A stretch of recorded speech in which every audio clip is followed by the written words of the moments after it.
Media మిత్రులందరికీ నా నమస్కారాలు.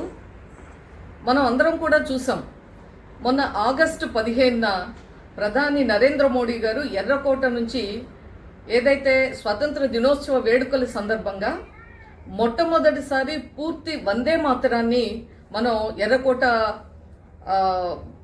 స్వతంత్ర దినోత్సవ వేడుకల సందర్భంగా ఆలాపించడం అందరం కూడా చూసాం. ప్రతి భారతీయుడి యొక్క గుండె ఉప్పొంగిపోయింది, ఎంతో సంతోషం కలిగించింది. ఏ మంత్రం అయితే వందే మాతరం ఇది ఒక నినాదం కాదు, ఒక మంత్రం. ఒక స్వతంత్ర పోరాటం సమయంలో ప్రతి భారతీయుడు ఆ రోజు ఈ దేశానికి స్వతంత్రం రావటం కోసం పోరాటం చేసిన ప్రతి ఒక్కరి మదిలో ఒక మంత్రంలాగా జపించినటువంటి, పరితపించినటువంటి ఒక సందేశాత్మకమైనటువంటి ఒక గేయం వందే మాతరం. అటువంటి వందే మాతరానికి జనగణమనతో సమానమైనటువంటి హోదాని కల్పిస్తూ, అదే మాదిరిగా వందే మాతరం పూర్తిగా ఏదైతే 6 స్టాంజాస్ ఉన్నాయో 6 చరణాలు పాడాలి అని చెప్పి దాన్ని ఒక చట్టబద్ధత కల్పిస్తూ మొన్న జరిగినటువంటి పార్లమెంటు సమావేశాల్లో దానికి బిల్లు కూడా తీసుకురావటం జరిగింది. ఎక్కడైనా సరే ప్రభుత్వ కార్యక్రమాల్లో తప్పకుండా వందే మాతరం పూర్తిగా 6 చరణాలు పాడాలి అని చెప్పి మరి ఆ రోజు చట్టం చేయటం జరిగింది. అయినప్పటికీ కూడా అదే రోజు చూసాం, కాంగ్రెస్ పార్టీ ఢిల్లీలో వాళ్ళ కేంద్ర కార్యాలయంలో జరుగుతున్నటువంటి సందర్భంగా ఇది ప్రభుత్వం మన ఒక బిల్లు చట్టబద్ధత చేశారు కాబట్టి స్టాఫ్ అది ప్లే చేశారు. ఆ యొక్క వందే మాతరం పాడుతున్నటువంటి సందర్భంగా సోనియా గాంధీ సడన్గా వాళ్ళలో ఒక విపరీతమైనటువంటి ఇరిటేషన్, ఒక చిరాకు, ఒక ఫ్రస్ట్రేషన్, చాలా కోపం, అందరం కూడా ఈ దేశ ప్రజలు ప్రతి ఒక్కరూ కూడా అవన్నీ చూసిన తర్వాత వెంటనే స్టాప్ ఇట్ అని చెప్పి ఎవరు సోనియా గాంధీ చెప్పటం, మనం పాడక్కర్లేదు అని చెప్పి రాహుల్ గాంధీ చెప్పటం, ఆ విధంగా అర్ధాంతరంగా వందే మాతర గేయానికి అవమానాన్ని కలుగజేసినటువంటి ఒక నీచమైనటువంటి సంస్కృతిని పట్టుకున్నారు ఇవాళ కాంగ్రెస్ పార్టీ. అక్కడితో ఆగలేదు. మొన్న జరిగినటువంటి వారి యొక్క కాంగ్రెస్ వర్కింగ్ కమిటీ యొక్క సమావేశాల్లో కూడా ఒక తీర్మానం చేశారు. మనం ఏదైతే 1937లో చేసినటువంటి కాంగ్రెస్ పార్టీ ఆ రోజు చేసినటువంటి తీర్మానానికే మేము కట్టుబడి 2 చరణాలే పాడతాము అని. అంటే ఇది చట్టం కన్నా వారి యొక్క తీర్మానం పెద్దదిగా, గొప్పదిగా, ఆ విధంగా వారు తీర్మానం చేశారంటేనే వారి యొక్క అపీజ్మెంట్ పాలిటిక్స్. ఆ రోజున కూడా 1937లో ఈరోజు ఎందుకు ఇవన్నీ మాట్లాడుతున్నాము అంటే, భారతీయ జనతా పార్టీ, కాంగ్రెస్ పార్టీ ఏదైతే తీర్మానం చేసిందో దాన్ని తీవ్రంగా ఖండిస్తుంది. ఖండించటమే కాదు, పూర్తిగా పాడనటువంటి వారికి చట్టరీత్యా శిక్షార్హులు వాళ్ళు. అంతేకాదు, భారతదేశంలో ఉన్న ప్రతి పౌరుడు, మరీ ముఖ్యంగా యువతకి చరిత్ర తెలియవలసినటువంటి అవసరం ఉంది. ఆ రోజు స్వతంత్ర పోరాట సమయంలో ఏ విధంగా అయితే వందే మాతర గేయం స్ఫూర్తినిచ్చిందో, వందే మాతరం అంటే భరత మాతకు, మన మాతృభూమికి వందనం అని చెప్పి, తల్లి నీకు వందనం అని చెప్పి ఒక గౌరవాన్ని తెలియజేయటం, ఒక జాతీయ భావాన్ని తెలియజేయటం, ఒక పోరాట పటిమను అది స్ఫూర్తి రగిలించేటువంటి విధంగా ఉండటం.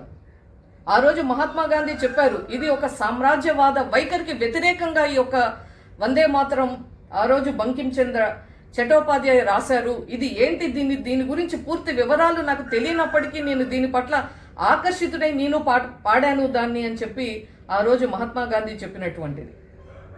కేవలం ఆ రోజు ఉన్నటువంటి ముస్లిం లీగ్ మనందరికీ తెలుసు, జిన్నాని అపీస్ చేయటం కోసం అతను ఏదైతే ప్రపోజల్ పెట్టాడో, మేము అన్ని చరణాలు పాడము అని అన్న వెంటనే మరి జవహర్లాల్ నెహ్రూ గారు 2 చరణాలకి ఒప్పుకోవటం, అదే వారు దాన్ని పాటించటం మనం ఆ రోజు నుండి చూసాం.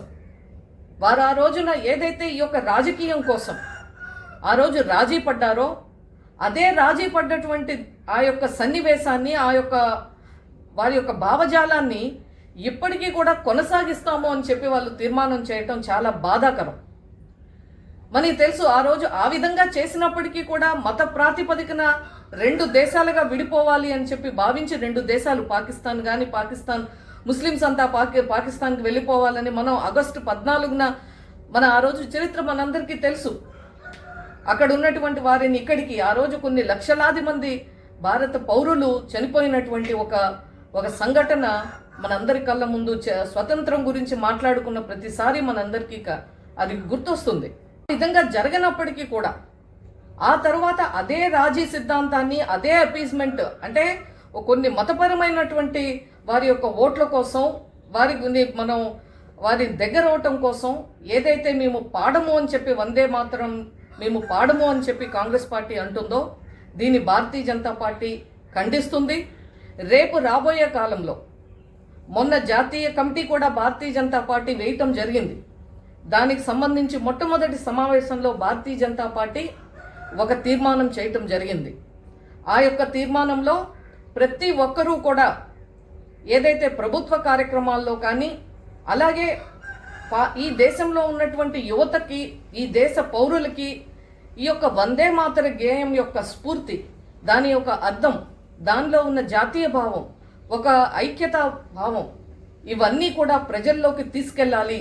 ప్రతి గ్రామానికి దీని యొక్క భావన తీసుకెళ్ళాలి, దీని స్ఫూర్తి తీసుకెళ్ళాలి అని చెప్పి ఒక కార్యాచరణ చేయటం జరిగింది.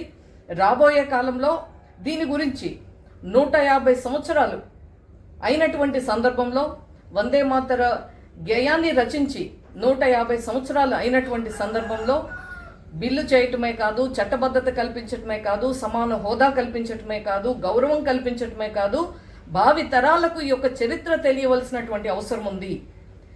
దేశభక్తిని రగిలించేటువంటి ఈ యొక్క వందే మాతర గేయాన్ని ప్రతి ఒక్కరూ పాడేలాగా దీన్ని తీసుకెళ్లాలి అనేటువంటి ఉద్దేశంతో ఇవాళ ఈ యొక్క కార్యక్రమాన్ని దేశవ్యాప్తంగా కూడా మరి ఈ కార్యక్రమాలు జరుగుతూ ఉన్నాయి. మొట్టమొదటిగా మేము ప్రతి జిల్లాలోనూ ఇవాళ ప్రెస్ మీట్లు పెట్టి మొట్టమొదటిగా మనందరికి కూడా తెలియాలి.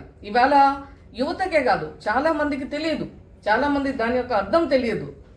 కాబట్టి దీన్ని మొట్టమొదటిగా అందరిలో ప్రజల్లోకి తీసుకెళ్ళడానికి కావాల్సినటువంటి మొట్టమొదటి కార్యక్రమంగా ఈ యొక్క పత్రికా సమావేశాలు, రాబోయే కాలంలో అనేక కార్యక్రమాలు వందే మాతరం యొక్క స్ఫూర్తిని ప్రజల్లోకి తీసుకెళ్లడానికి భారతీయ జనతా పార్టీ ఒక నిర్ణయం తీసుకుంది. దాన్ని తప్పకుండా ప్రజల్లోకి తీసుకెళ్తాము అని చెప్పి ఈ సందర్భంగా తెలియజేస్తా ఉన్నాం. మరిన్ని వార్తా విశేషాల కోసం చూస్తూనే ఉండండి H1 news AP channel updates కోసం సబ్స్క్రైబ్ చేయండి.